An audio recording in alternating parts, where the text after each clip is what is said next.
Hello, everybody. Welcome to New Concept English Book 3, Developing Skills. I'm Leo from the English department of Peking University. It's a great pleasure to be with you in this video course. I hope you'll find your study a fruitful one. 大家好，下边就由我来为大家讲授新概念英语第3册。第3册的标题是 Developing Skills， 就是说这一册的学习者应当具有一定的基础，才谈得上发展和提高。那么基础的标准是什么呢？大致来说就是中等水平。无论你是否学习过这套教材的前边2册，只要你认为自己已经具备或者大体具备了英文的中等水平，都可以从这一册开始学习。What skills should you develop? Briefly speaking, it's language proficiency in listening, speaking, reading, and writing. 熟练地掌握这4项基本技能，目的是为了提高我们常说的语感。我们还是会从一篇一篇的小故事开始，就像这套教材的作者 L.G. Alexander 强调的，一篇有趣的故事可以提供一个活的语言环境。这样我们学习到的就不是孤立的字词，而是语言在具体的交流环境当中的实际应用和语言后边潜在的文化信息。Because language study should, after all, enable us to know a new culture and ultimately give us a broader mind. 因为语言是交流的工具，而交流毕竟是文化的交流。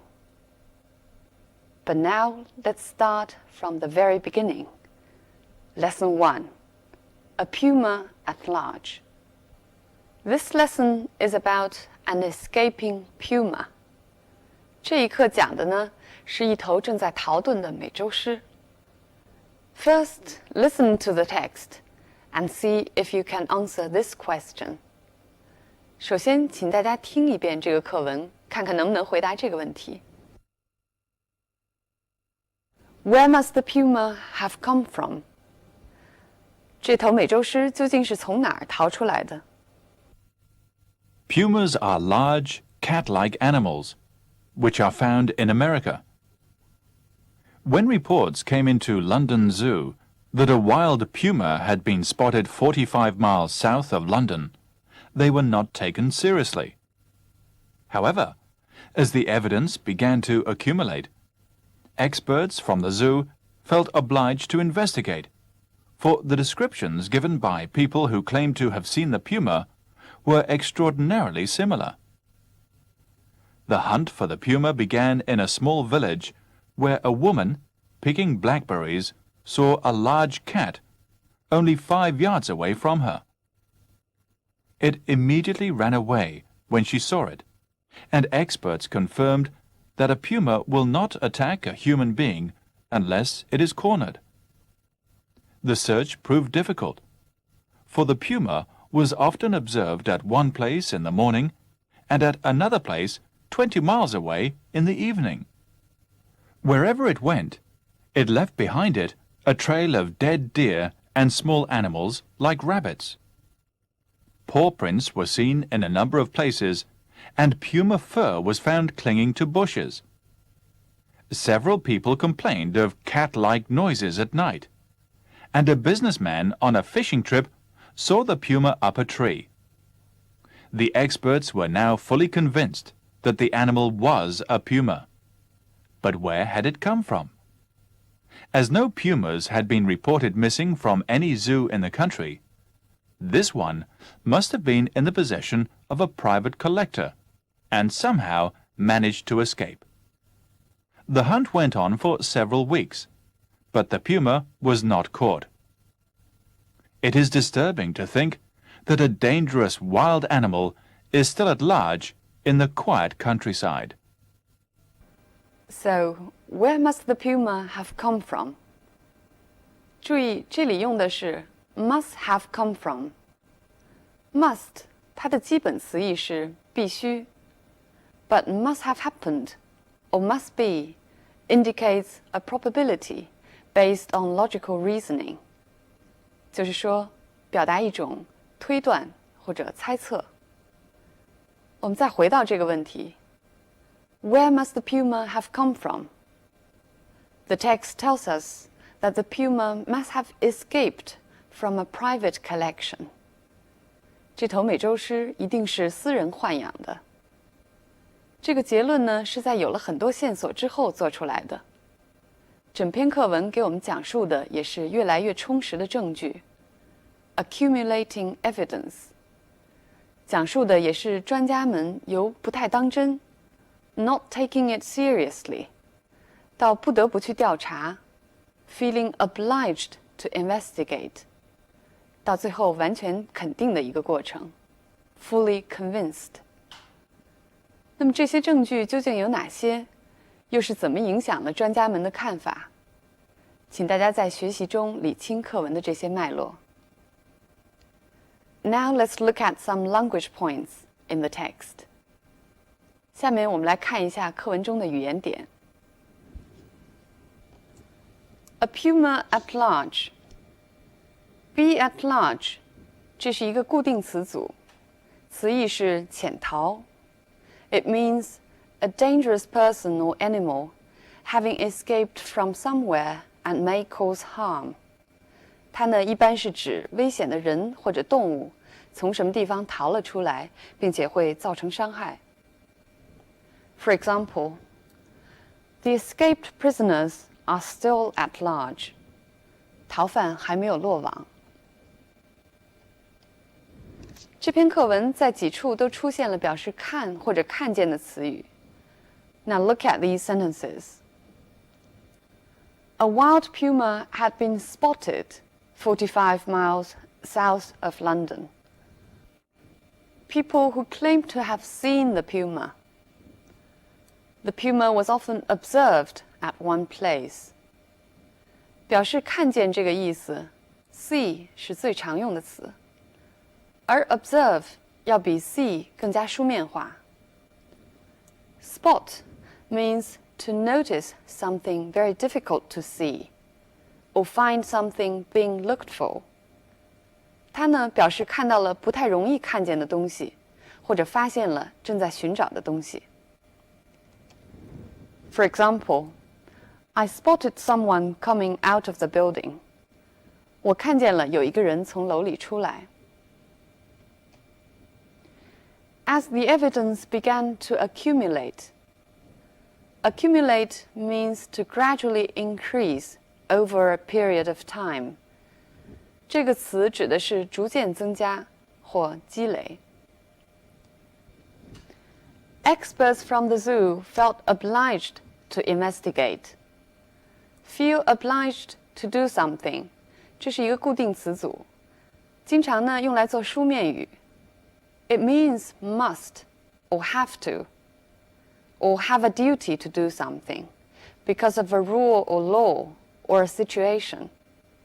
就是说必须或者有责任、有义务做什么事情。For example, I felt obliged to invite him. 我觉得必须邀请他。The hunt for the puma. Hunt 我们最熟悉的词义是捕猎，但课文中的意思呢是搜寻 ，search。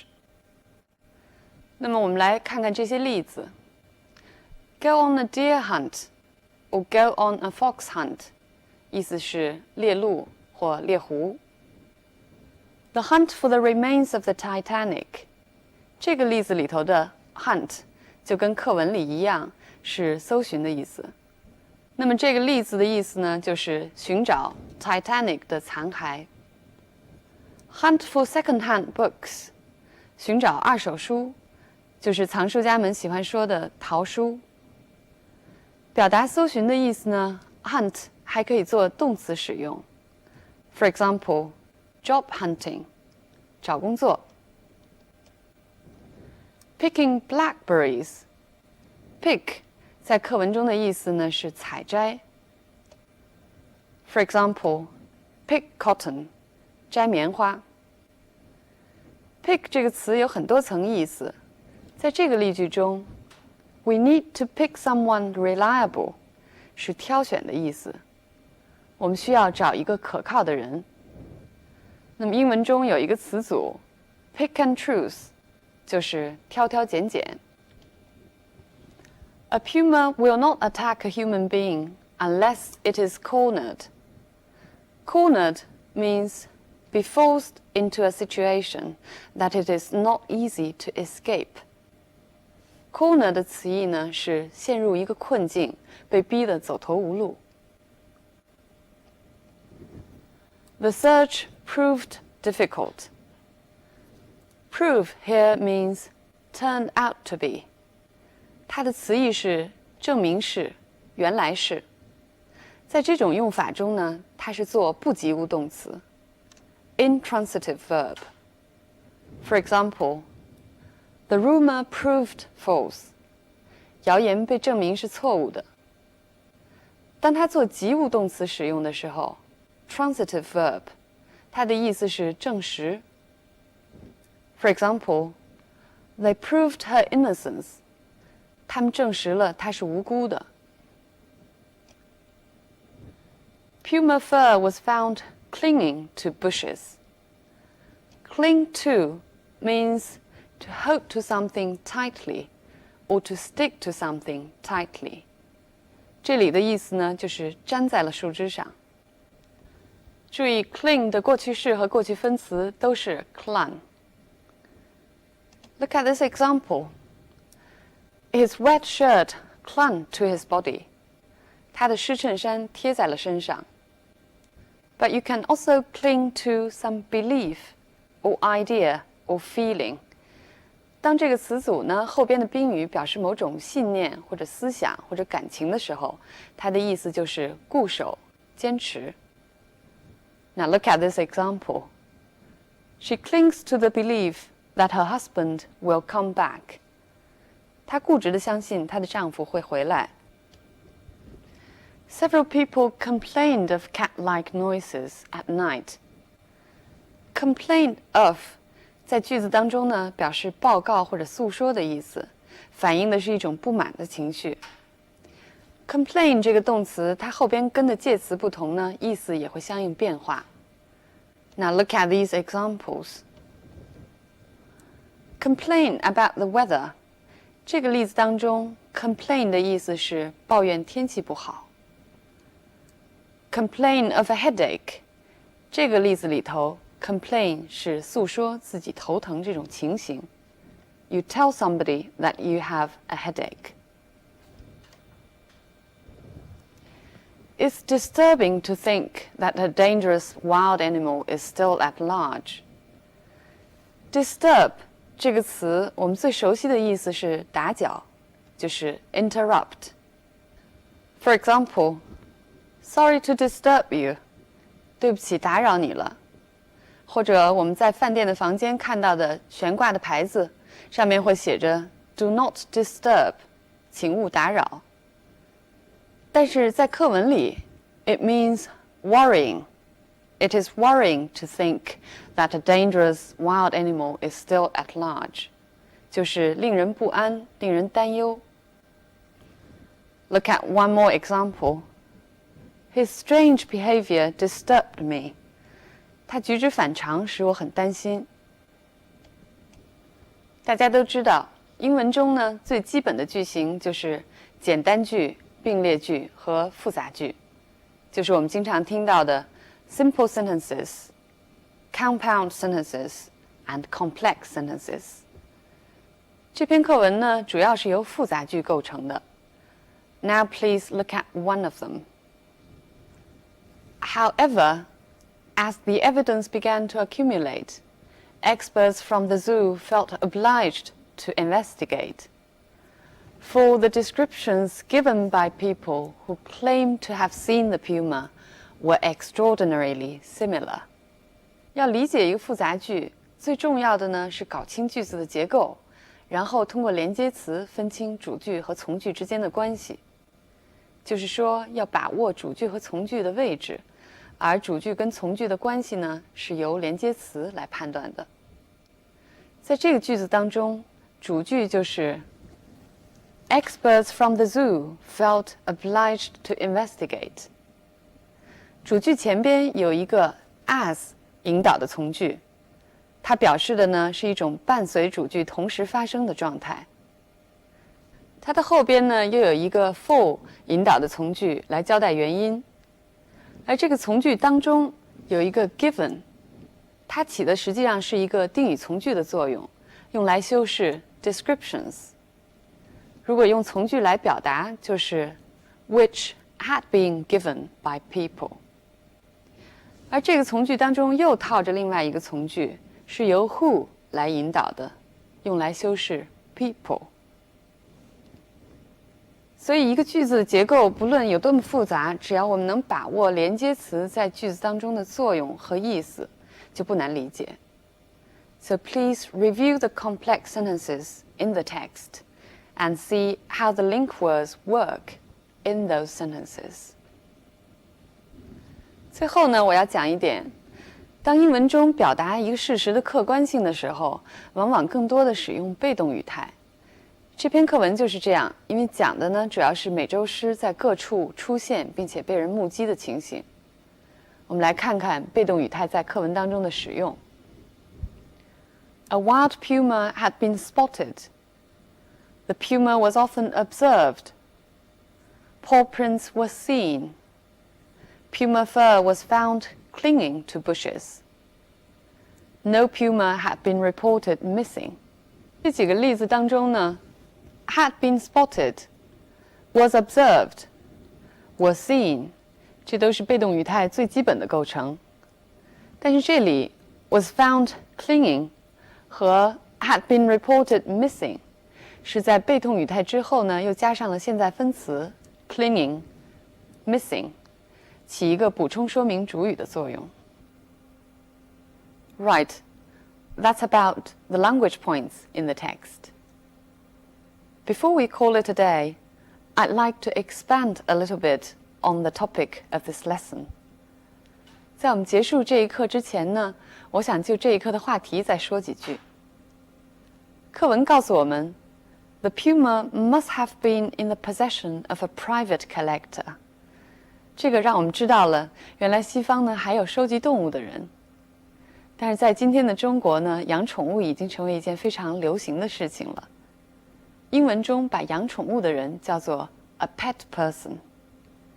你要是问到他 ，Do you have a family？ 他会告诉你 ，Yes, we have a daughter, a son, and 2 dogs。在西方，宠物的概念可能比我们理解的还要宽泛一些，有时候甚至包括 wild animals。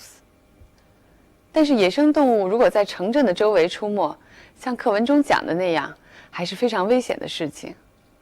但是西方有一些环保主义者，他们反对把动物关在笼子里。